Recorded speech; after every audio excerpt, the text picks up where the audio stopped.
Oi pessoal, aula de História, apostila nova, página 138. E agora a gente vai saber como que as pessoas vivem, como elas viveram e como é que é a vida em diferentes lugares do Brasil, do mundo, como que as pessoas conseguem sobreviver, viver, se divertir. Então vamos lá. Olha só essa imagem da abertura da apostila de vocês. Tá vendo que eles estão, a casa e tem água aqui? Como será que é isso? Olha, eles estão andando em cima de palafitas, certo? As crianças vão para a escola, eles têm uma vida normal, certo? Só que cada um se adapta de alguma forma.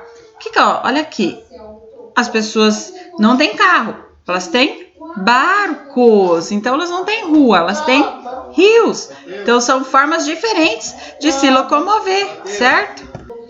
Olha só, a mulher está indo no mercado, está comprando pão, vendendo pão, o homem vai pescar. Então são várias as formas que a gente consegue fazer da mesma forma que nós fazemos aqui. Nós não vamos no mercado? Eles também vão. Nós não compramos carne? Eles também compram. A diferença é que em vez de ir de a pé, de bicicleta, de carro, eles vão de barco, de canoa. Não é bacana? Bem legal. Agora aqui, capítulo 1. Comunidades e tradições culturais do Brasil. Comunidades nós já aprendemos um pouco, certo? Tradições nós também já vimos alguma coisa. Vamos ver de novo de uma forma um pouquinho mais esmiuçada, tá? Então lendo aqui, acompanhe comigo. Precisar parar, pausa e começa de novo.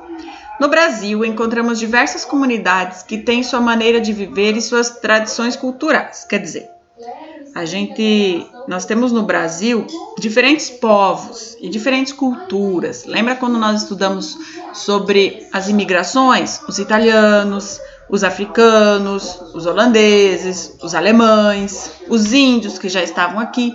Então, cada uma dessas comunidades mantém as suas tradições, os seus costumes, as suas músicas, comida, dança, que são os patrimônios que nós já estudamos também.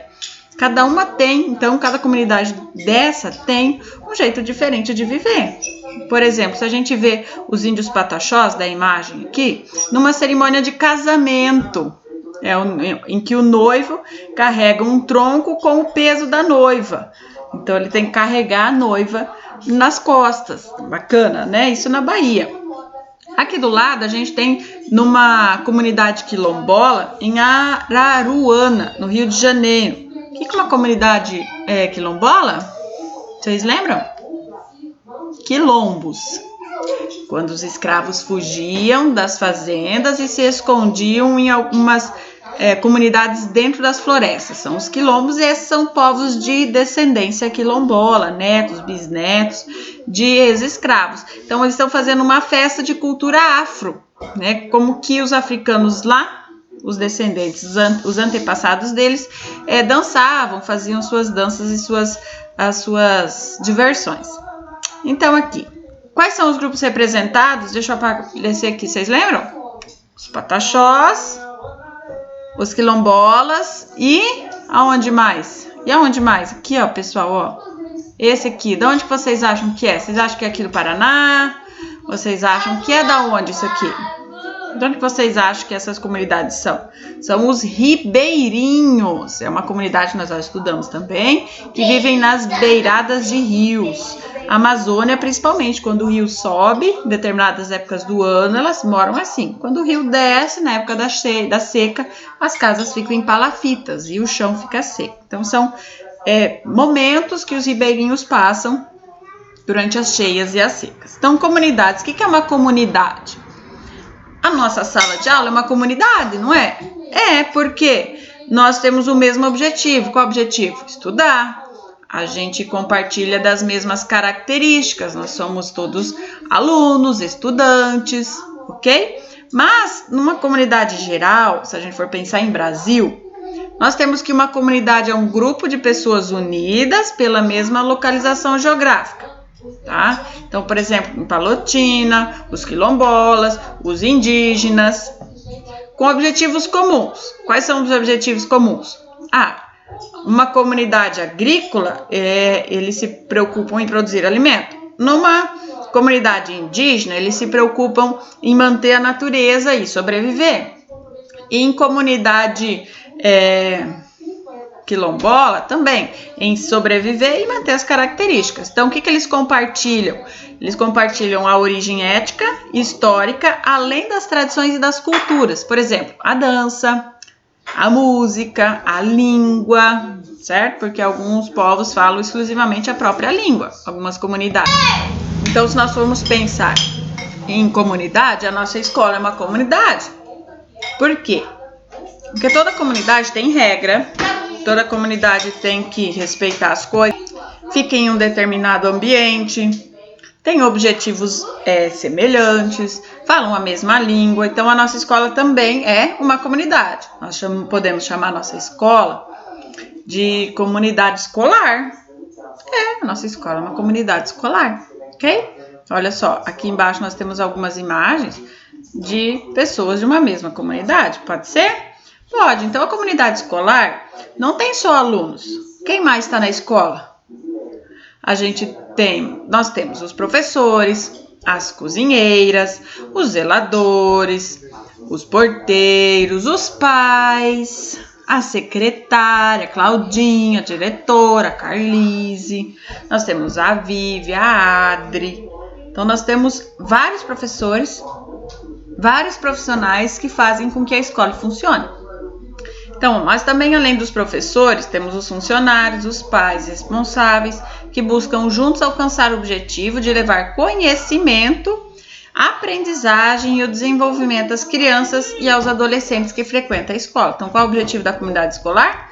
Fazer com que as crianças e quem esteja lá se desenvolva, certo?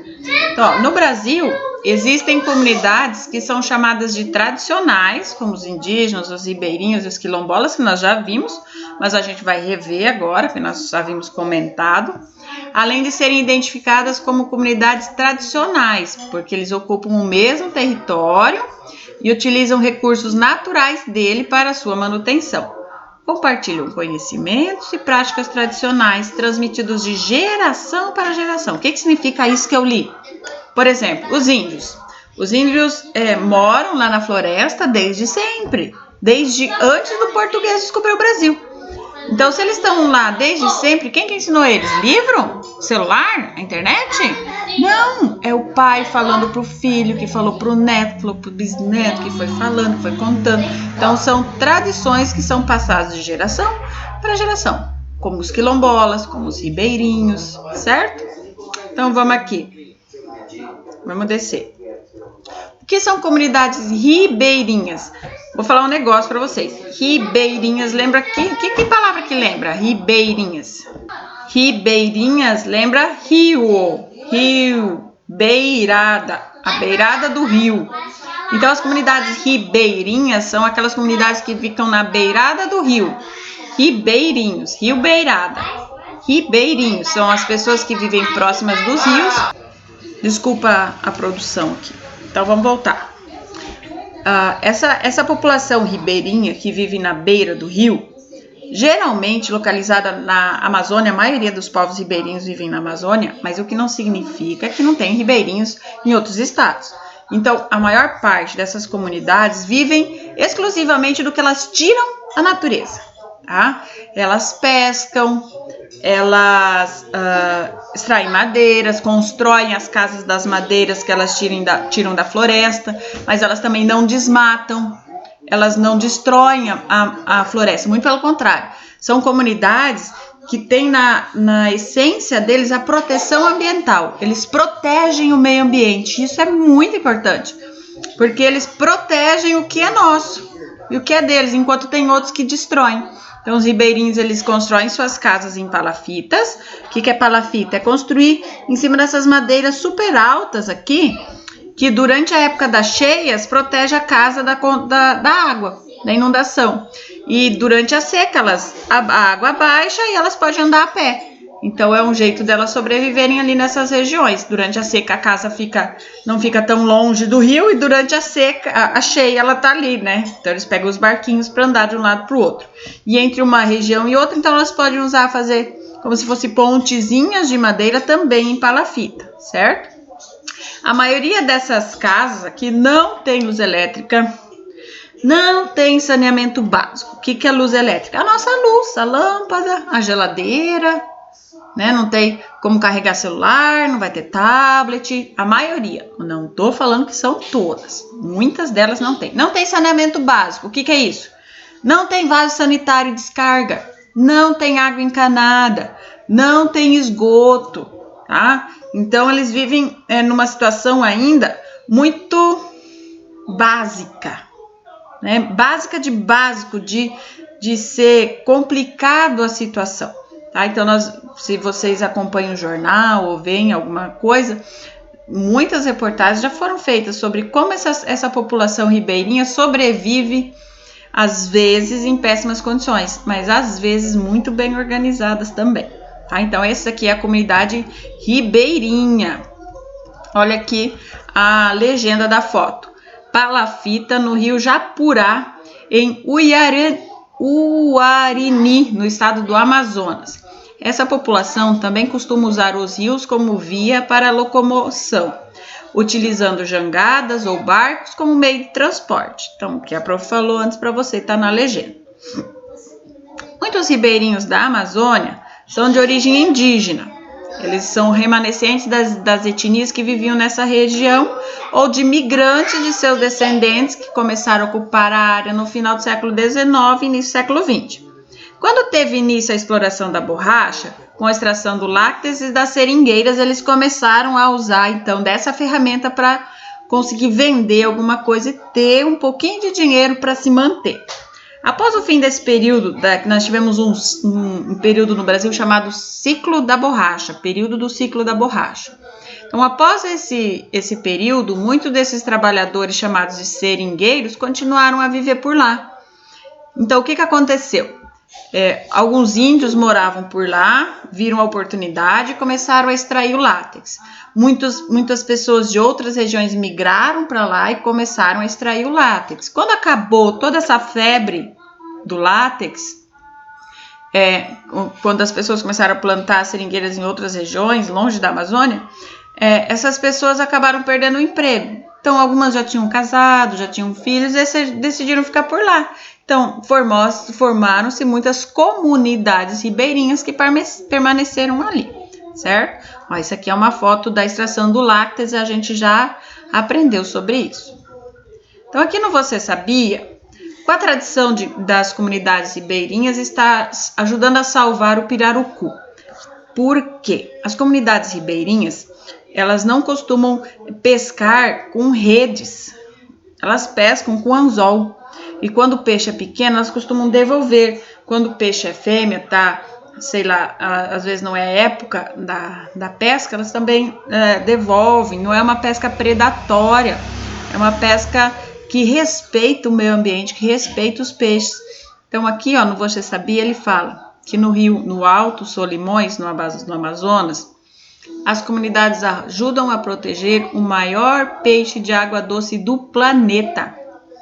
Desde que foi implantada há 16 anos, a pesca controlada promoveu a transformação social de uma área de 3 milhões de hectares, extensão superior à de países como a Suíça. Então, os ribeirinhos ajudaram a salvar aí 3 milhões de hectares, que é bem maior do que o tamanho da Suíça, certo?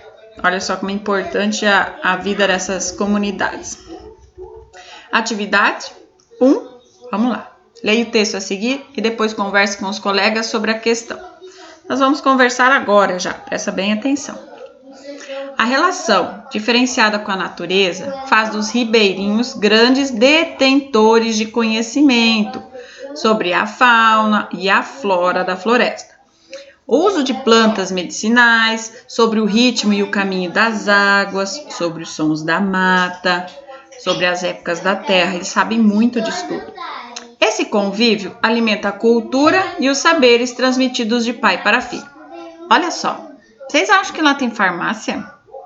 Tem mercado? Será que tem um médico que trabalha lá que eles podem ir correndo para o médico quando está com alguma dor de barriga? Infelizmente, muitos demoram 6 meses para receber a visita de algum médico.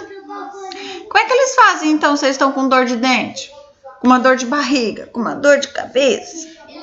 Como é que vocês acham que eles fazem isso?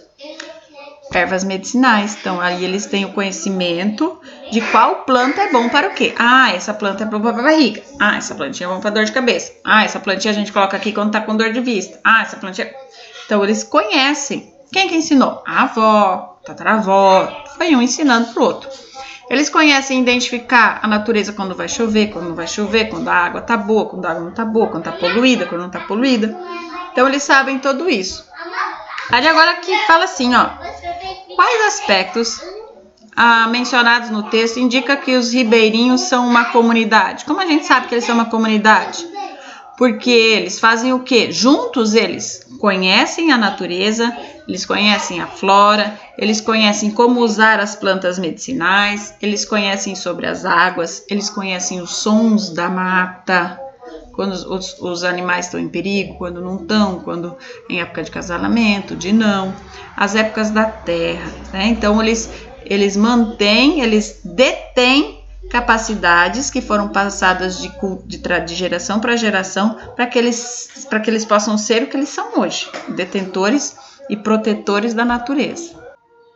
Então, a prof vai deixar agora os links disponíveis para que vocês possam acessar e conhecer um pouco mais sobre a vida dos ribeirinhos. Combinado?